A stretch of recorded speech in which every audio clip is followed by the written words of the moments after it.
Hello. On behalf of Rethinking Schools, welcome to the launch of our book, Teacher Unions and Social Justice, Organizing for the Schools and Communities Our Students Deserve. We look forward to an engaging discussion of the important topics covered in our new book. My name is Bob Peterson, one of the book's co-editors. I'll first give some background on the book, then introduce our three panelists. They'll each speak for a few minutes, and then we'll move to questions and answers and discussions.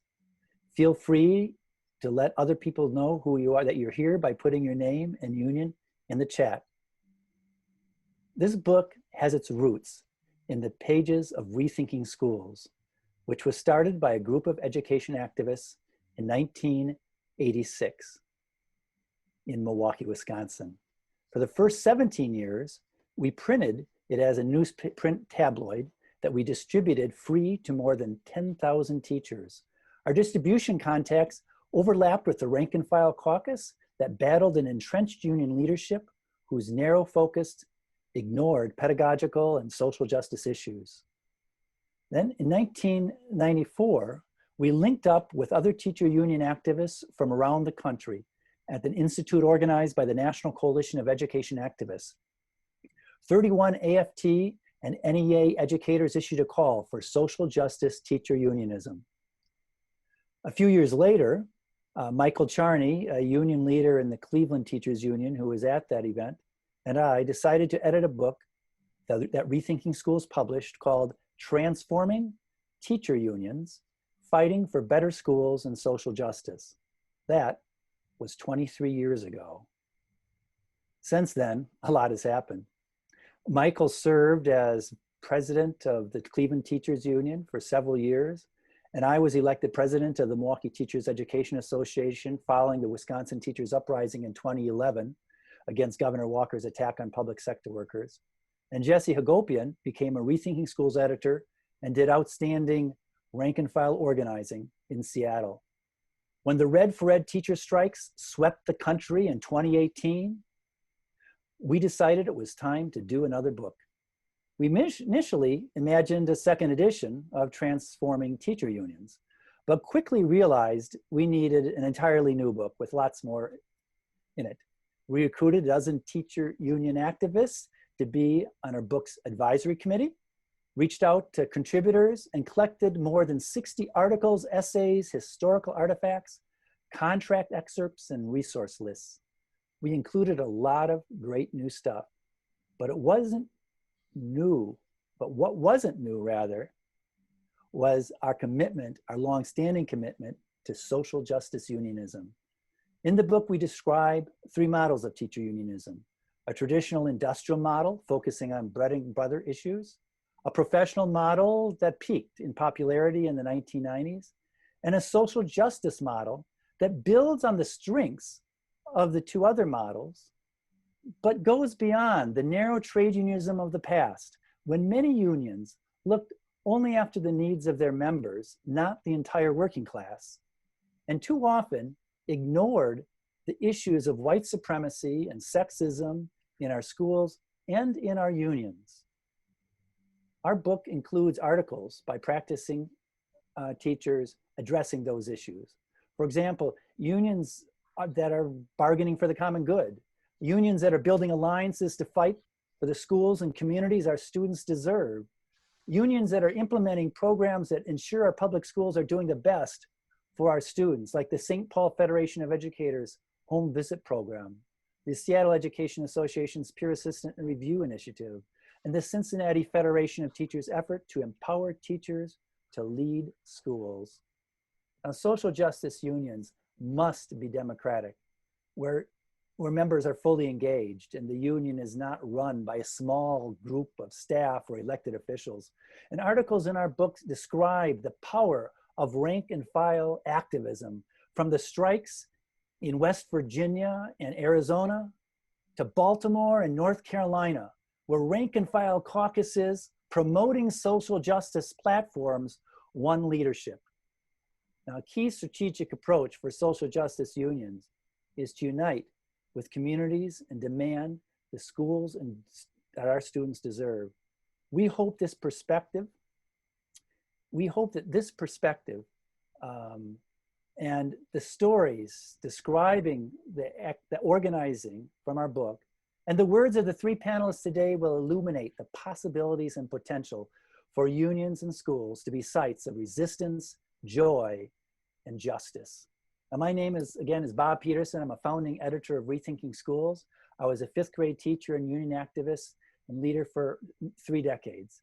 I'm also co-founder of La Escuela Fraternity, Wisconsin's first 2-way bilingual school that has a commitment to anti-racist social justice education. As I said, I'm a former president of the Milwaukee Teachers Union. And I'm also co-editor of several other books, including this one, called Rethinking Columbus, Rethinking Elementary Education, and the New Teacher Book. Now, the event today is, of course, sponsored by Rethinking Schools. We are a nonprofit advocacy organization dedicated to sustaining and strengthening public education for an anti-racist social justice teaching and activism. Our quarterly magazine and books and other resources promote equity and racial justice in the classroom. Please see our links in the chat and see for our catalog and info on how to subscribe to our magazine and a 20% discount on this new book. Now, for today's event, feel free to use the chat box to converse with one another. If you have a question for the presenters, please put the question in the Q&A function so that when we get to the Q&A section, we have a lot of questions. Now, we probably won't be able to get to all of them because of our time, but we'll do our best. And as we navigate technology, please bear with us amidst any challenge that may pop up or pop down. Also, feel free to tweet about your insights throughout the conversation. I'm honored at this point to introduce our panelists for today's discussion. Jesse Hagopian, Michelle Gunderson, and Arlene Inouye. Michelle Gunderson is a contributor and advisor for this book.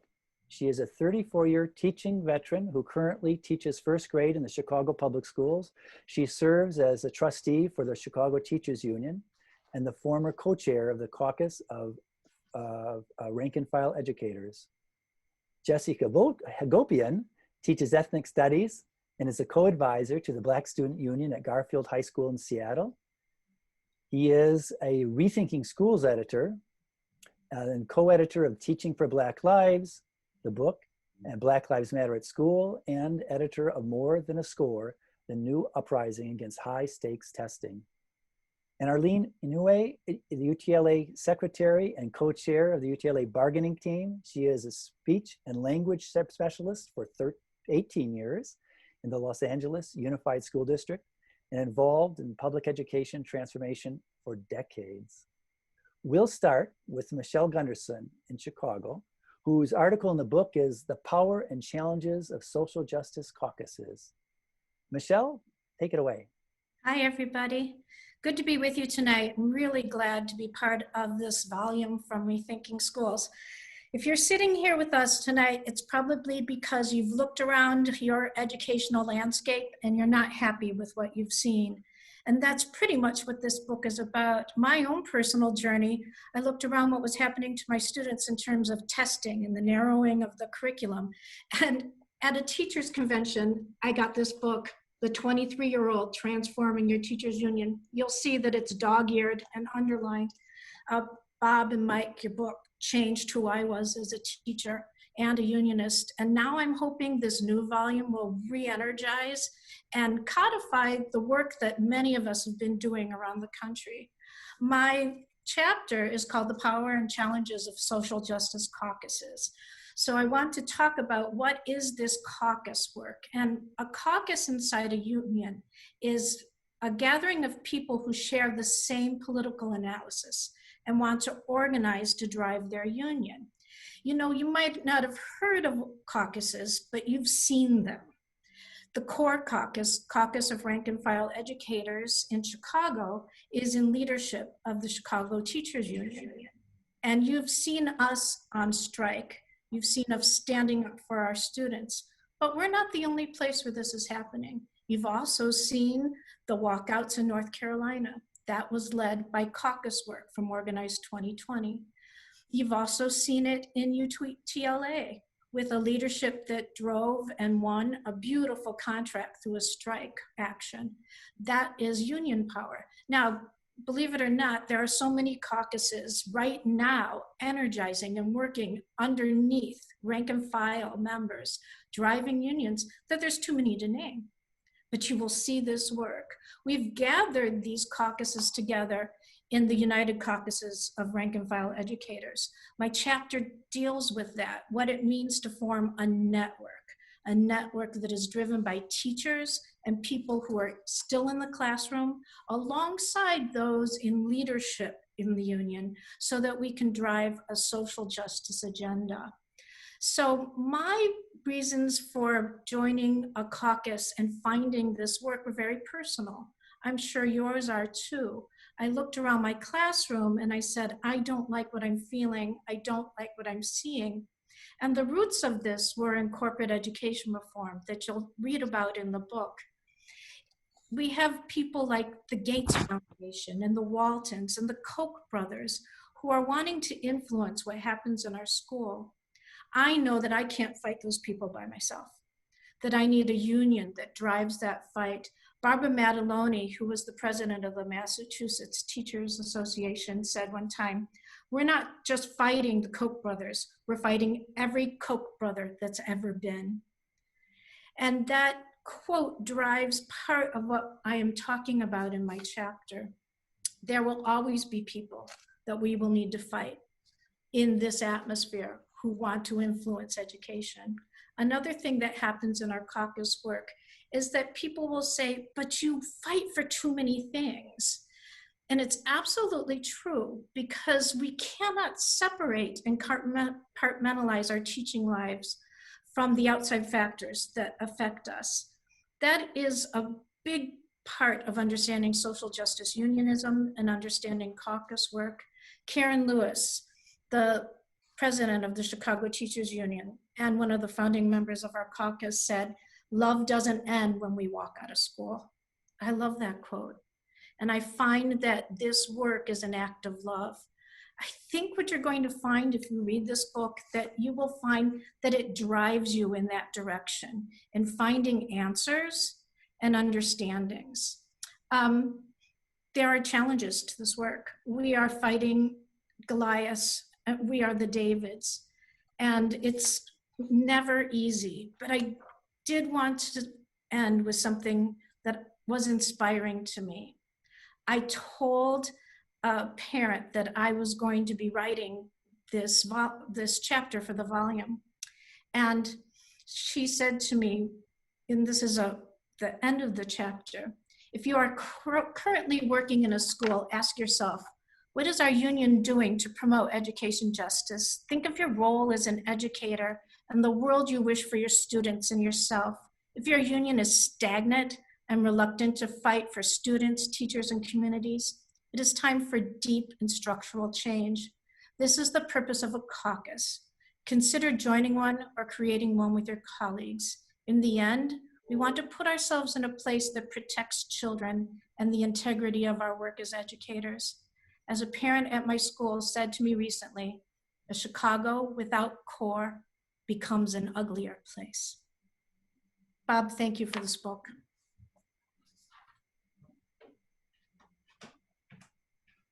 Thank you, Michelle.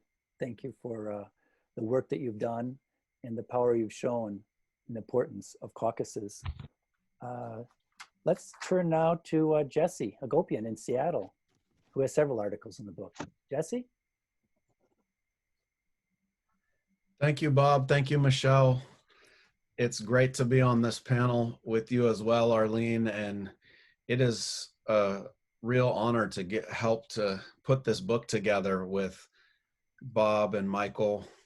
And there are just some incredible chapters from some of the most dedicated social justice practitioners across the country. And I can't wait for people to get this book in their hands and then put the lessons into practice and see more rebellions for the schools our children deserve across the country. I also learned a lot from that original Transforming Teachers Unions text, and I'm just really honored to get to play a role in helping bring this one to fruition.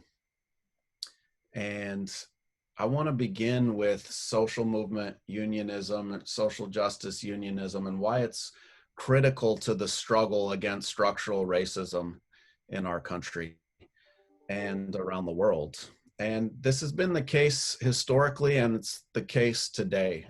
You know, really the term social justice, social movement unionism came out of the struggles in apartheid South Africa. You know, social justice unionism has been around for much longer than that, but I think the term started to be used more consistently after the Kasatu workers in the mines in South Africa joined in with the youth rebellion against apartheid.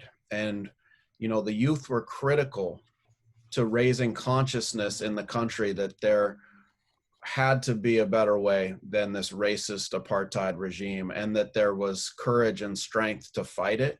But it was the economic power of the mine workers that was able to deal a decisive blow against the apartheid regime and bring that government down and have a revolution.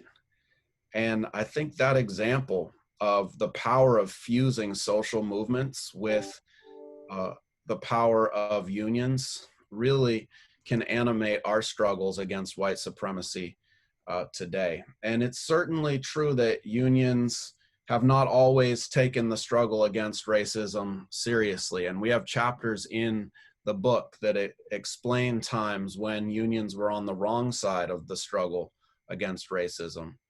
But I also think that there have been incredible examples of unions taking up a social justice approach and fighting structural racism head on. And I want to highlight some of those today and talk about why unions are so important in the struggle for Black lives. And, you know, I want to talk about how the movement for Black lives erupted in Seattle in 2016. But I think before I can tell you about the Black Lives Matter at School movement, I really have to start going all the way back to the time when African people were enslaved on plantations and it was illegal to be literate. And yet they resisted and snuck off and did something called stealing a meeting, where they taught each other to read and write. And they knew that that was a critical form of resistance. Frederick Douglass knew it when he forged his traveling passes and used that to escape to freedom and helped organize the abolitionist movement.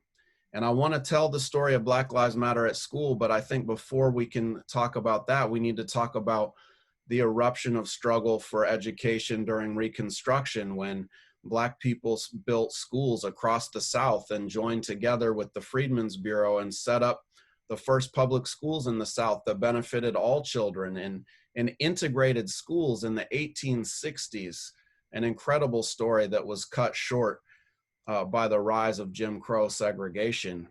And, you know, we can talk about the struggles today, but we also have to know that we stand in a tradition that erupted in the civil rights movement with the freedom schools that happened across the South, and the Panther Liberation schools that developed later as in the Black Power movement sparked a whole eruption of anti-racist education efforts and Afrocentric schools. And it's really that tradition that I think we stand in. And, you know, in the wake of the murders of Philando Castile and Alton Sterling by police officers in 2016, educators at an elementary school in Seattle, John Muir Elementary, wanted to make sure that their students knew that they were loved and supported in this traumatic world. And so they organized an event with Black Men United to change the narrative at their school. And they talked about how they wanted to support their youth by partnering with the PTA and getting Black families out front of the school to high five all the kids on their way into school in September, and then having a rally for Black culture and Black history that day. And the art teacher, a wonderful arts educator named Julie Trout, she designed a shirt that said, "Black Lives Matter, we stand together," John Muir Elementary, with a picture of a tree and the many branches coming down into the one trunk of the symbol of solidarity. Well, then some white supremacist websites found out that teachers wanted to protect and love their Black students. And so they began bombarding the school with hate mail, saying teachers should not wear those shirts. And one particularly hateful person made a bomb threat against John Muir Elementary School simply for their audacity to love Black children. And it was heartbreaking. The school district officially canceled the event, and they brought in bomb sniffing dogs that morning. And to the credit of John Muir, they actually went through with the event, but it was much smaller than it would have been. And that was heartbreaking to me. And my friend and colleague, Wayne Au, his son went to that school. And so he put me in touch. Just wrap up in a minute, okay? No problem. Okay. So he put me in touch with the school, and we came up with a plan. We said, we want to support John Muir Elementary School. And we brought them to our union caucus of the social equity educators. And there we came up with an idea of passing a resolution. And we knew that real solidarity would be more than just a resolution. If we really wanted to support them, we would all wear shirts to school that said Black Lives Matter. And so we organized a campaign fusing the power of our union with the power of community organizations and parents and social movements. And so we got the NAACP and the Black Student Union and the PTA, and they all endorsed our effort. And come October 19th, we had some 3,000 out of the 5,000 educators in Seattle come to school wearing those shirts, many of them teaching lessons about the Black freedom struggle and Black intersectional identities.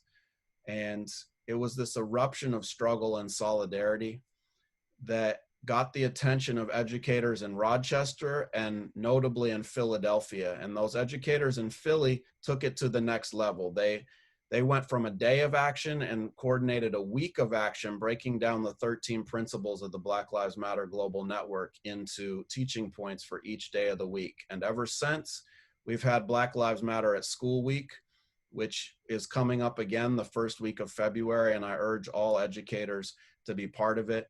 We have incredible examples of unions supporting it around the country, including the NEA. I thought was a huge breakthrough in a social justice movement approach when they endorsed Black Lives Matter at school. And so there's a lot of energy and momentum for this, and I'm really looking forward to building with many of you around the country in this struggle. Thank you, Jesse. Really powerful words and incredible practice in showing the power of just a few people starting and then linking to the union. I have to say that I want to recommend, if your union hasn't already endorsed Black Lives Matter or Week of Action in school, I suggest that you do so. I think we have some links to that in our chat. I know that I'm proud that the Milwaukee Teachers Education Association is very active in that here in the city. So thanks again, and we're going to move to Arlene. Arlene, take it away. Thank you, Bob, and thank you, Michelle and Jesse and all of those who are here with us. I'm going to start by reading an excerpt from lessons from the Los Angeles strike. From January 14th to the 22nd, 2019, United Teachers Los Angeles, UTLA, had its first strike in 30 years, the third in our union's history. UTLA is comprised of about 34,000 members, and we have 90% students of color. The vast majority of members, including myself, had never been on a strike. As a UTLA officer, I was the first in my extended family to be active in a union, but my Japanese American roots were shaped by the alien land law, the incarceration of my family during World War II, and the model minority myth thrust upon us. While I worked as a speech therapist for a number of years, what drew me to the union was my organizing a coalition to fight militarism in the schools. And once active in the union, I was encouraged to run for UTLA office by a group of women who wanted to change our union to be more responsive. I was open to new challenges and willing to do what the union needed.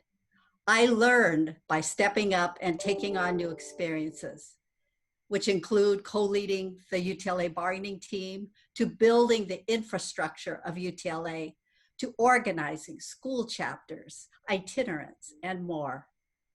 It's notable that as a predominantly female of color workforce in Los Angeles, we had risen up to take our place as leaders in the teacher strikes and labor movement.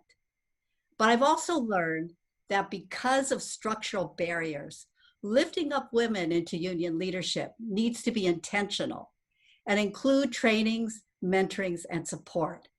This is foundational for a member-driven union and growing the teachers' movement. This excerpt is from a chapter called Lessons from the LA Strike. But from the cover of this book, featuring one of our early educators taken by Joe Brusky, and throughout the 450 pages of Teacher Unions and Social Justice, you could read all about how we organized in LA. There's a chapter on building our community alliance with Reclaim Our Schools LA, how we were able to win common good demands in bargaining, and a story about a teacher inspired by the strike to step up and lead at her school, to our winning community schools, and more. And our UTLA strike is part of and connected to the broader Red for Ed strike wave with teachers about teachers unions across the country fighting for the schools our students deserve. I'm really honored to have been associated with National Coalition of Education Activists at its early days in the 1990s, working with Bob, Michael Charney, and I want to shout out Debbie Duke. I was recommended to be on the NCA executive board in my role as a parent, not as a unionist, but as a parent and community activist by a teacher at my daughter's school. At that time, putting together a platform and the foundational tenets of social justice unionism was a novel idea. I remember the long discussions about the vision and ideas for transforming teacher unions that are contained in the platform and first book. What strikes me is that the core values we held back then are really no different than today. But what is different is that we've expanded from 141 pages to 450 pages. It is lived experiences, the putting into action and testing out what we believe, with so many stories and concrete lessons that we have learned over the past 30 years is exemplified through the pages of this book. And some of the things I didn't know 30 years ago are the strategies, the resources, and overarching themes and interconnections of organizing, framed around common good demands, community schools, funding fights, and BLM in our schools. Today, we know there's a greater urgency as white supremacy, xenophobia, racial capitalism, wealth inequality, climate injustice, attacks on people of color, women, essential workers, labor, and COVID-19 have reached an existential crisis. Back then, I had no idea about the power of organizing. But we've learned how to organize strong, effectively, strategically, and systematically to build power as we have made strides in unity and solidarity. Education unionists have learned from each other as shown in the pages of these books, and we've all been strengthened in our common bond. We have taken the ideals from 30 years ago to struggles, fights, and into movements. We've learned how to do the one-on-ones, build communication networks at our school sites and throughout the union, engage new members, educate around fear, uncertainty, and doubt, FUD, inoculate and validate.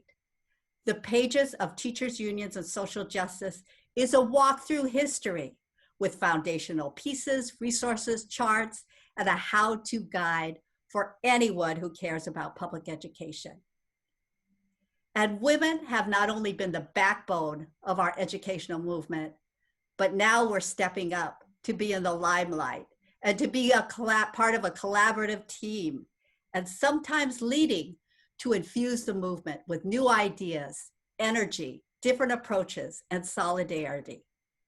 The rising up of women leaders, women of color, men of color over the past decade has been significant.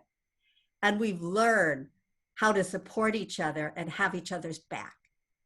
And to those of you who are thinking about being more involved, who don't think you know much about the union, now is the time for all of us to transform our teacher unions and therefore our society.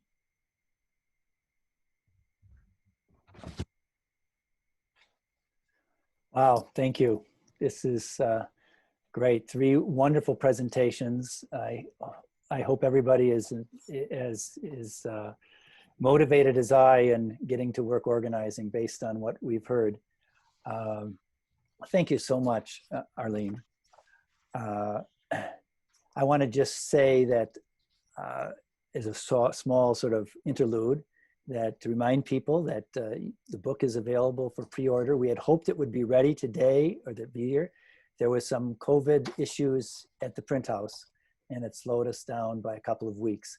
But if you pre-order, you'll get it mailed out to you probably by the 1st or 2nd of February, and hope that you can spread the word. There's a 20% discount for anybody who pre-orders, and so please consider doing that. I also want to encourage people to consider using Teacher Unions and Social Justice, the book, as a study circle book or as a workshop for new teachers. We're publishing a short study guide for the book that will be available soon. And if you do pre-order a book, we'll make sure to send that to you with your book order. So for now, let's turn back to our panelists. And I'm going to ask a question and try to keep things to about 3-minute answers. I know you all could speak for 30 minutes and we'd sit here speechless because of all that you know. But I'll start with Michelle and ask if you could talk a little bit about the importance of the subtitle of our book, Organizing for the Schools and Communities Our Students Deserve. I believe that slogan originated in Chicago. Michelle? It did. Thank you, Bob. And I want to give some credit to our research department at the Chicago Teachers Union, because what we did is we fought with their own tactics. And the other side, the district, kept talking about test scores and trying to quantify teacher accountability. And we started looking at the numbers we knew about in Chicago: class size, privatization, increase in proliferation of charters, the amount of social work caseloads our social workers were taking on. We could go on and on about this. And we produced it into a book that we printed tens of thousands of and distributed around Chicago. This was in 2012. It was the buildup to our historic 2012 strike. And for me, what this means is we always need to be clear about what we're organizing around. We can't just mobilize and activate. We have to be clear about the issues. And then, you know, the tried and true premise, we have to educate. And that's what organizing schools and communities our students deserve is all about. When I'm thinking about this, I'm thinking about all of us working towards common good and our common good demands in our contract. I talked in my chapter about how we can't separate ourselves from community. I remember walking down the street with parents and community members arm in arm during the 2012 strike. And my national union had always been calling us an association of professionals. And I had always considered myself professional class. And it was walking with people who cared for me, cared for the community, when I realized how wrong it was as an educator to separate myself from other unionists. So I'm hoping that we can use that concept of community and school and child and what we all deserve to help drive our organizing. The corollary also needs to be used, and often is, in our strikes and our struggles. Our working conditions are our students' learning conditions. So thank you for that opportunity to talk about it, and let's hope it inspires people. Thank you, Michelle. And I'll just add, after we lost collective bargaining rights in Wisconsin in 2011, 2012, we actually used the example of Chicago, and with a community group put out a pamphlet, the schools and communities that our students deserve, and use that as a way to organize both in the community and amongst our teachers. You know, we had to replace collective bargaining with collective action, but it's not just for the districts or the unions that have collective bargaining rights, it's for everybody. We have to make that unity come through. Let's turn to Jesse. Jesse, in addition to fighting around wages, benefits, and working conditions as a key feature of any social justice union, the fight against corporate education reform to reclaim our classrooms is also important. In the book, you describe an example of teachers rising up and challenging standardized testing. And could you do some, story that for us right now and speak about what the audience might do as well as we struggle to fight corporate reform?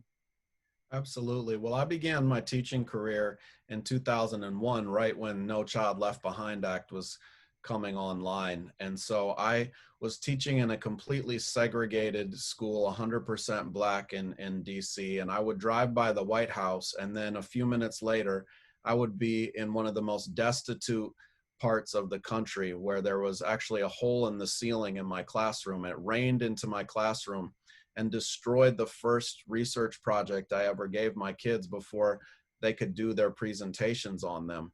And at the same time, we were living in these savagely unequal conditions, to borrow from Jonathan Kozol.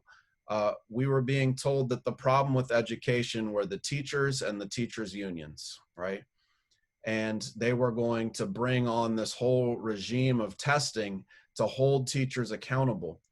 And so I began to study this problem. One of the books I read was Wayne Au's book, Unequal by Design, that I think everybody needs to read to understand high stakes standardized testing. And in that book, he talks extensively about how standardized testing entered the public schools at the behest of the eugenicists, who were open white supremacists, who developed multiple choice tests in order to maintain white supremacy in the United States, and how figures like W.E.B. Du Bois and some of the greatest Black intellectuals in US history organized and fought against those standardized tests. And so that's the tradition that I saw us entering when the educators at my school came to me and said they don't want to give the MAP test in 2013 at Garfield High School. And shout out to Mallory Clark, who kicked that struggle off, saying she was going to refuse to give the test. And then we went department by department and we interviewed all of the educators, and we asked them, are you getting any useful information from this that's helping your instruction? And uniformly, everyone said no. So we took a vote. It was unanimous, and everyone at Garfield said they were going to refuse to give the MAP test that was wasting time. It was monopolizing our computers so kids couldn't do research in the library anymore. It was humiliating our English language learner students, and it wasn't even aligned to our curriculum. It was costing the district millions of dollars. And when we refused, the district threatened us, the tested subject teachers, with a 10-day suspension without pay. And it was the solidarity of unions and parents and students all over the country, sending letters, holding rallies, bombarding the superintendent with phone calls. It was all that struggle that kept us safe. And at the end of the school year, not only did the superintendent not fire any teachers, he actually scrapped the MAP test altogether for Seattle's high schools. And it was a resounding victory. And it really taught me the importance of collective struggle. And I think we need to apply that to every struggle we're in, whether it's against high stakes testing or for racial justice. When we enter in coalition with others and build our struggles collectively, we can win. Thank you, Jesse. Another inspiring story from Seattle. It's impressive. I wanted to call everyone's attention to a current campaign that relates directly to what Jesse's saying. It's by Fair Test, the National Coalition to Fair Testing. They are calling for there's a national call put out to suspend high stakes testing in spring 2021, like it was last year. Rethinking Schools has endorsed the call, and I hope your union can do the same. We put that link in our chat box. And also Fair Test and its allies are going to be sponsoring an online national town hall meeting to suspend high stakes testing on Tuesday, this coming Tuesday, January 26th. You can check out fairtest.org for the details. So let's move on to our Arlene. I know from my own experience and yours as well that there's a lot of difference between leading a rank and file caucus and leading an entire union. Could you reflect a little on what that means for you and your colleagues at UTLA? Yes, thank you for that question, Bob. It is another step from having the ideals and believing in social justice unionism to make it the union, to have it as a union program. But I want to say that it isn't rocket science. We know we've got it down, and not only UTLA, but many, many unions across the country. And you'll read about them, and it's so exciting, whether it's Chicago or Philadelphia or Washington or Oregon or North Carolina. There's so many examples in the book of some of the same essential organizing principles. So for UTLA, because we are so large, we're the second largest teachers union in the country. We have over 1,000 schools, over 500,000 students. It's something that we had to really engage in more systematically. We had to plan very concretely about what we were going to do to turn this big ship around. And so it's laid out in the chapter LA Teachers, Lessons from the LA Strike, the 5 years that we actually built. We built the infrastructure. We built our organizing at the school sites and our communication structures, which included chapter action teams, which we actually took from Chicago, and it's, small units of a 10-to-1 ratio so that the communication can flow within a school site. So I want to say that if we could do it, you guys could do it too. Because let me tell you, at the beginning, we were known as a unit that had very strong individual personalities who ran for president. And we didn't have a coherent program. We would jump from one thing to the other. And I think that we really brought things together under the banner of the schools LA Students Deserve. We came with an agenda, a platform, and we systematically moved our union from a service union to an organizing union, hiring our first parent organizers, researchers, expanding our organizing staff, communication staff, and charter school organizing. So in my chapter, the 8 specific strategies that we engaged in are explained. And I'll just talk about one in particular. And I think it's probably the most important, and that's starting a new relationship of trust with parent and community organizations. And it took years. It takes years to build relationships of trust. But you know, what was difficult was in the past that, you know, UTLA only turned to parents when we needed something, or we wanted them to do something for us. So we're talking about admitting, hey, you know, we haven't always been a good player with you, and we want to start anew. We want to have an authentic, equal partnership with you. And so they tested us, and they needed to see that we were going to bring their demands to the bargaining table, their concerns about class sizes, about counselors, about the common good demands of wanting students for weapons that our students brought to us, about green space on campus, immigration reform, all of those things. And so we took those things to the table, and they showed up on the streets. That's how we had 70,000 people rallying with us. And that's what forced our district to settle in the strike. So the last thing I want to say is there was also an internal transformation that our members experienced from the strike. For decades, you know that we've been attacked as bad teachers, with public education inferior to choice and private charter schools.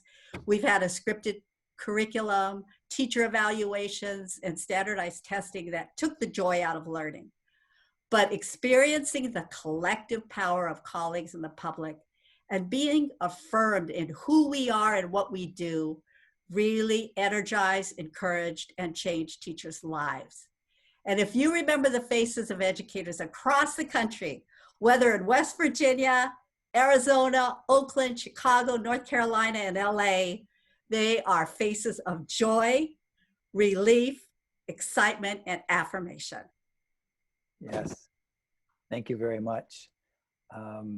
Thank you all three for good answers to these questions. We're going to turn to the audience and some questions that have come up. And several people have asked about the issue of the coronavirus. And we know that in the last 11 months, this unprecedented pandemic has forced massive changes in schools across the nation. Teachers and all educators, other school workers are working incredibly hard to deal with this. And it's also exposed inequalities and the institutional impact of white supremacy in our society. So the question I'm going to ask, and I think I'll start off asking Michelle, because I know there's some real activity going on in Chicago right now around this. You know, how do we meet both the needs of working class families who don't have the option of having an adult family member at home, and concerns of educators and other parents and families who really are fearful for the health and well-being of their students and themselves? Please talk to us, Michelle. Thank you. Everybody on the call, even as we're talking, the Chicago Teachers Union is taking a strike vote to stay out of our schools. And on Monday, we are making a commitment to remain teaching remotely and not go into the buildings, because we're exercising our right to refuse an unsafe workplace. I know this seems very bold, but we have to be bold, because we are strong, and I have faith in us to be able to do this. And I know how many of you are depending on us and are waiting for us to be bold in this. But Bob, I don't know if we can meet the needs of working class families who need school in order for their lives to work. And it's been painful.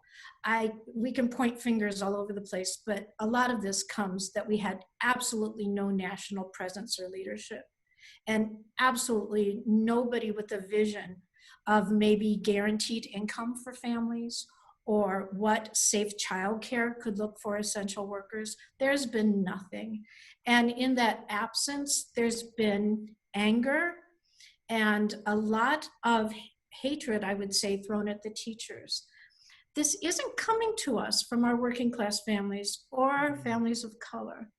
We are finding that the white families in Chicago are being the most outspoken. when the district had a return to school survey, 30% of our parents in Black and brown communities said they were coming in. In other words, 70% said no. But conversely, 70% and more of the white parents said yes. And so I want to bring something up here in terms of white supremacy for us all to be thinking about in terms of our organizing and our union work. It's a concept of opportunity hoarding. And what that means is when a parent will do anything at any cost to get what they need for their child. And we need to be thinking about this as unionists because we did not sign up to put our lives and our health and our family's health on the risk in order to educate others' children. And I will not be pushed into a situation that puts me at harm by people who have bought into the narrative that their child has fallen so far behind and won't be getting into an Ivy League school. My words seem harsh, but my words are real about this. And so follow us, help us, support us. We are saying no. And I want to quote our Vice President, Stacey Davis Gates. She said last night at our House of Delegates meeting, "I do not need to ask permission for my survival." And that's why we're fighting in Chicago. Thank you, Michelle. Well, does either Arlene or Jesse want to just add a thought on that? Yeah, I'd like to add. Yeah. At UTLA, I feel like our strike has had a strike bump of, power in being able to address this horrifying situation of COVID-19. We've been assertive. We put out a circuit breaker call because, again, as Michelle said, there's no leadership, it's local, state, or national. So we said we believe that everything needs to shut down. If you want schools to reopen, then you make it safe for schools to reopen. And we're the epicenter of the COVID-19 right now. 1 out of 3 children are testing positive. Asymptomatic children are testing positive at our testing sites. So we're calling on that. And at the same time, we have been able to keep the district from reopening schools. It's been only voluntary for certain populations. And we've been holding that off for 10 months with 2 distance learning agreements that have some good protections in them. And also we made sure that with these distance learning, it's flexibility, stability, and we will not go back until it's safe. That's our #1 priority. And we know it's going to get harder because the political pressure's there to reopen schools, but we joined CTU and we joined others across the nation in saying, we will not sacrifice our lives to make you feel better. Thank you, Arlene. Jesse, or I'll go to another question. Sure. I mean, I just think that it's outrageous in the world's richest country that the blame for the lack of support of kids is being put onto teachers who want to stay safe and keep their families safe. I mean, I live in the city of Microsoft and Starbucks and Boeing and Amazon and Bill Gates and Jeff Bezos, and we don't have a nurse in every school, right? I mean, that contradiction is so mind-blowing. And it's just completely outrageous that you would villainize teachers who want to keep their families safe and not look at the fact that the 1% are hoarding wealth that could be used for rapid testing for COVID, that could be used for getting nurse and healthcare services in our schools, that could lower class sizes and give the proper PPE for students and teachers to make it safe. And until those conditions are met, then we need our unions to help keep our educators and our kids safe. Thank you. Thank you. Okay, let's go to another question. This is one that confronts union leadership. It says, what would you say to the union leadership who says they can't take sides on the issue, on any issue, but specifically on the issue of Black Lives Matter, and cannot outright support BLM because they're supposed to be representative of all their members, and some of their members don't support this particular social justice movement. And I'd say that that can apply to other issues too that come up in the notion that, okay, the union is for everybody, so where do you draw the line? How do you answer that, that conundrum? Well, I would say that that's racist, and I would let the union president know that if you can't support Black lives, then you are racist. And the long legacy of white supremacy in this country demands that unions get on the right side of this historic struggle and organize to uproot institutional racism in education. And the educator unions are uniquely positioned in society because we have the power of labor to withhold labor and to strike to refuse unsafe working conditions like around COVID, or to strike like they did in LA to get rid of random searches of students from police officers who all too often weren't random and were mostly searching Black and brown youth. And we have the power to fuse that labor power together with parents and students in our communities. And we're so rooted in our neighborhoods and our communities that we can build ties with these parents and the organizations that they're part of. And that's really the power of social justice unionism. If we are able to change the model of unionism, where we stop being frightened about taking bold actions for social justice, and we join together and take leadership from movement leaders in the immigrant rights movement, in Black Lives Matter, in Me Too, and all these struggles, then we can transform our unions to be vehicles for social transformation. Thank you. Comments by either Michelle or Arlene? I just have a real quick one. You know, the white savior complex is real. And I think that's why caucus work inside a union is so important, because there is the time to have those deep political discussions and help change people's minds.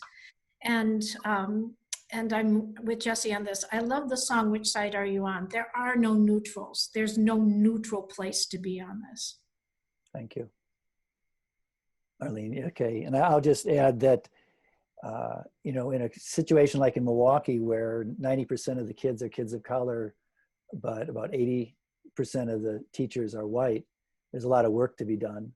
And I'm pleased that the union currently, the president came to the school board and announced that the union's in favor of mandatory anti-racist training for all staff in the district. And it's important for the schools for unions to push their districts to do that kind of training as well, and make sure it's quality training, because unions in and of themselves sometimes don't have the capacity to do training for everybody in their union. And I use the word quote training with quotation marks, because we're not dogs being trained, but we do have to challenge the baggage that people bring with them based on living in a white supremacist society. So yes, well, let us move on to another question. Let's see. Well, this is one of the people are saying, I'm a teacher educator. I can't wait to use this book with my students. Thank you. My question is, what do you wish teacher educators like me would teach pre-service teachers before they start their careers? Any quick thoughts? I'll do a quick one on that one. I always take a student teacher, and I have some of my student teachers are on the call right now, because we have to teach on the ground what it means to be in a union. So I go around, and we have a core of teachers who teach Unionism 101. If you can, as a teacher educator, spend some time in your coursework talking about why somebody needs a union.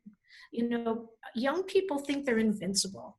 And I always open up this lecture with, you are fabulous and you are wonderful, but there's going to be a boss who is always a boss. and you are going to want somebody to have your back. So it's just teaching. Well, let's also understand that there's a dearth of unions, workers who are in unions now. Our unions have been broken, and teachers' unions are the last vestige of what it means to be a unionist in many places in our country. So the work you're doing is important. Please make it part of your teacher education curriculum. Okay. I would say that organizing, learning how to organize at your local school site. If you are an itinerant or health and human service professional or substitute, early ed teacher, adult ed teacher, I mean, there are connections to be made in the union with your colleagues to get information, to have the communication structures. But I really believe that for every single educator, ordinary educator, the power again is in the collective, the power to stand up and fight for what we need for our students and ourselves. So learn how to organize, and this book is a great tool for that. Okay, thank you. Let's see, we have another couple questions that we can ask. More about caucuses. Is a caucus typically a formal structure within a union or organized outside of official organization?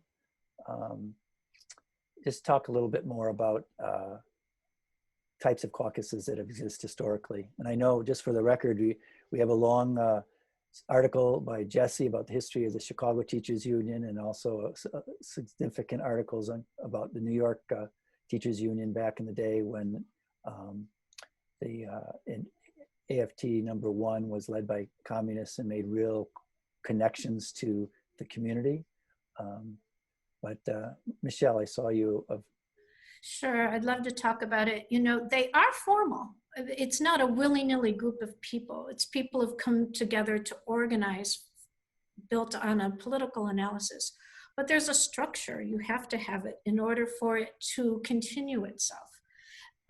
People who are interested in this work, there is a project called UCOR, the United Caucuses of Rank and File Educators, that is a network that is sponsored and helped through labor notes. I wouldn't say run about any of this because it's a network, and we haven't replicated the paternal structures of our unions. We actually really are a group of people who are helping each other form caucuses. But the caucuses themselves, they do have structure. They do balance their work upon principles, and they do have organizing formats so that we can do this work. Now, sometimes the caucuses get together to elect a new union leadership, and then they dissolve. That's not what we're talking about. The Caucus of Rank and File Educators in Chicago is 12 years old and growing and going. And this is deep work that's meant to be sustained. I'd like to add to that and really agree, and just say how the caucus role is so important. We have a caucus in UTLA called Union Power Caucus that is years old as well. And the caucus can do things that the union can't do. One example is what's happening in Chicago now with the organizing around the forcing them to reopen the schools. You could do political education and have book studies. You could move petitions and move the union program, or disagree with the union program when it's going in the wrong direction, and have a strong voice of a collective. So it's an independent group from the union leadership, but it really is a critical part for moving a union forward. And most of all, it's a collaborative body where the voices of every rank and file member can be heard. Yeah, absolutely. If I could just add to Sure.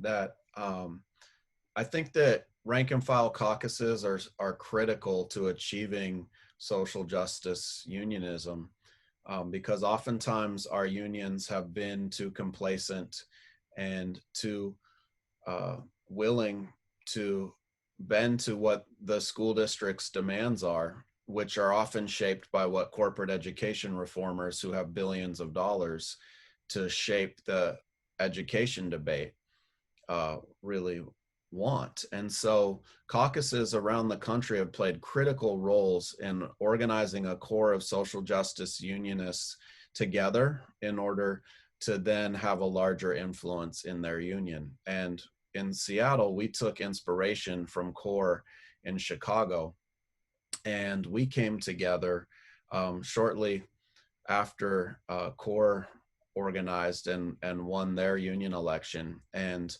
you know, we really started when our union leadership supported the school closures. And, you know, they were saying that we need to support school closures in Seattle because it will save the district money, and ultimately that will save union jobs. And I was appalled by this argument that in a city with as much wealth as ours, that we are going to go along with the school district in supporting closing schools that serve predominantly students of color. Was repugnant to me. And so we began organizing parents, students, and teachers in a group to resist all the school closures.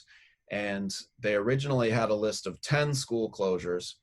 We, through our struggle, got them to remove 5 of them, but in the end, they ended up closing 5 of the schools.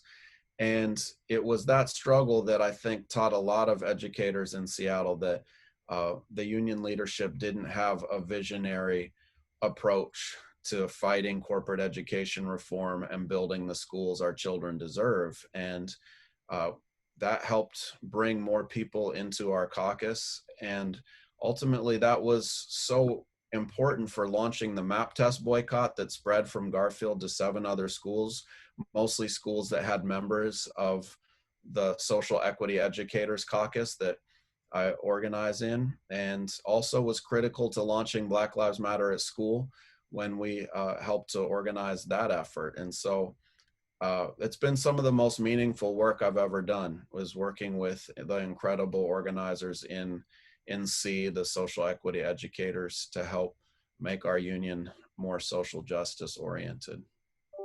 Thank you. We're going to start closing up in another 5 minutes. But I want to, and I'm going to ask the panelists one more question. But before we close, I wanted to share one more resource that I think can be very useful for teacher union leaders and rank and file caucuses. And that's another book that we published at Rethinking Schools called the New Teacher Book.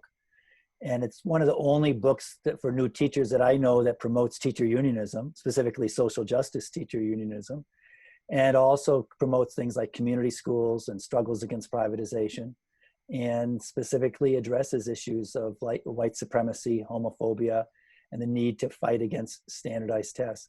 And so that's called the New Teacher Book. And I encourage people to use it. I know some union locals have purchased bulk copies of that and given them and done workshops for all the new teachers that come into their district. So please check it out.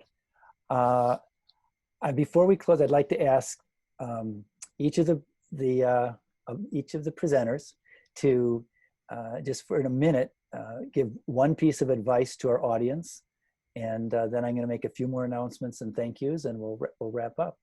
So let's see. Well, yeah, you know what? I'm going to just think that for a minute. I'm just going to say, first of all, I want to thank not only the panelists and the people here, but also Missy and Ursula, who are our Rethinking Schools team behind this, and for sure our ASL interpreters, Crystal and Tricia. So thank you very much. Presenters, who would like to give a piece of advice? What's the takeaway? It's always hard, but that's why you're doing it and I'm not. Yeah, I'll start. I met Jesse Sharkey, our union president, protesting banks and the loans that they were making in neighborhoods in Chicago. And we had a 2-mile walk, and I was filling his ear with all of my ideas. And he turned to me and he said, "Those are all good ideas, Michelle, but don't ever do anything alone." And you know, we have to quit thinking as individuals and start making change collectively. And what a life-changing event for me to meet Jesse Sharkey. Go out, meet people who are like you, and organize. Don't do anything alone.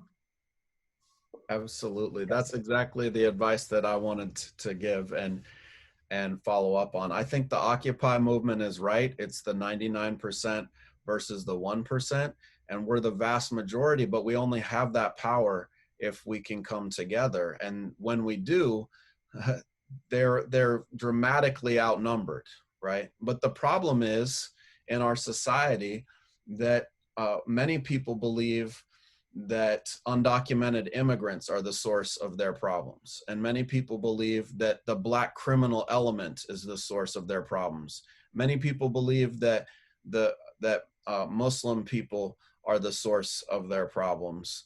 And so it's this kind of racism and sexism and homophobia that divide us and make our collective power weak and unable to achieve.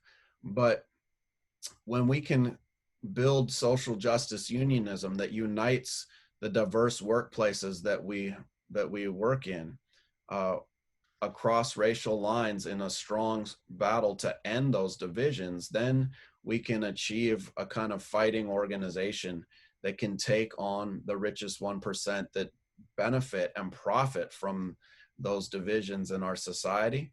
And we can transform the public schools to help educate kids about the history of social movements and how they can take up their place in the great movements of today. Thank you. So, good luck, everyone, in that fight. Arlene? It's really strange because I was thinking the same thing. So I guess that's something that we really want to impress upon everyone is the importance of the collective. And I think I'll just end by quoting Amanda Gorman, because not only is it the collective, but it is about each of us stepping up. She said at the presidential inauguration, "There is always light if only we're brave enough to see it, if only we're brave enough to be it." So there's light for us out there, educators, and let's do this together. That's a wonderful closing. I'll just add, and if people could hang on for a minute, that actually we're going to have an online Poetry Month event on April 8th. Our Rethinking Schools editor, Linda Christensen, is going to lead it along with children's book editor, author Renee Watson. Watch your inbox for more details. Quite a segue, Arlene. Thank you.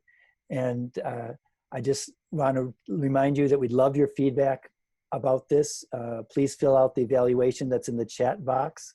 Look for it, and it really helps us in terms of what we want to do in the future. I hope to have more webinars highlighting this book because there's so much in it. We've scratched a real big part of it, but there's more as well.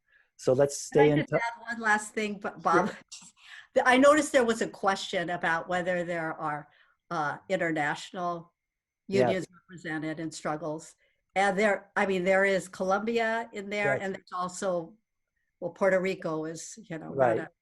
But also, there are other places right. that you could read about, and it is an international struggle. So it's very appropriate that we do understand that there are no borders to all of this work.